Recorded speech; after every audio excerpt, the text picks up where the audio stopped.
Hello বন্ধুরা, আমি স্বর্ণালী। এই স্বর্ণালীর সংসারে তোমাদের কাছে আবার এসে গেছি নতুন ব্লগ নিয়ে। কেমন আছো তোমরা? আমি ভালো আছি। বর্ষার ওয়েদার যতটুকু ভালো থাকা যায় ততটুকুই ভালো আছি। তোমরা সবাই ভালো থেকো, সুস্থ থেকো, সব সময় নিজেদের শরীরের যত্ন নিও। যেমন প্রত্যেক দিন বলি, আজও বলছি, নিজেরা অবশ্যই সাবধানে থেকো।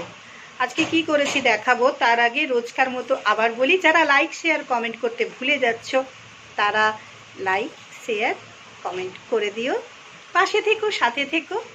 আর যারা আমার ফেসবুক পেজ থেকে ভিডিওটা দেখছো তারা ফলো করে নিও।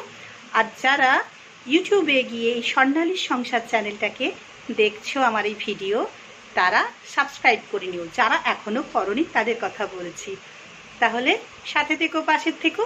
আর চলো আজকে কি রান্না করেছি তোমাদের দেখো। প্রত্যেক দিনের মতো এই যে দুধেশ্বর চালের ভাত করে নিয়েছি। আজ করেছি চিকেন আলু দিয়ে করেছি। আর এতে আজকে বাটা মশলা, সবই বাটা মশলা দিয়েছি।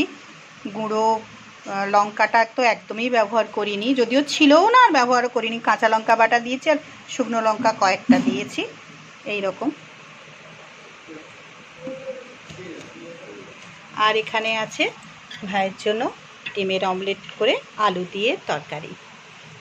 আর আছে এই দেখো, ফ্রিজে স্যালাড কেটে রেখেছি, এটা বার করি দাঁড়াও।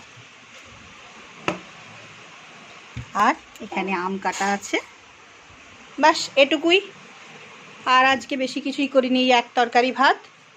তাহলে সবাই ভালো থেকো আর আমার কথা মনে রেখো। ভরে ভরে ভালোবাসা আশীর্বাদ যারা দিচ্ছ তারা আরও বেশি করে দিও, যারা দিচ্ছ না তারাও দিও। সাথে থেকো, পাশে থেকো। চলো আজকের মতো আবার রাখি, কালকে আমি আবার আসবো নতুন ব্লগ নিয়ে। টাটা।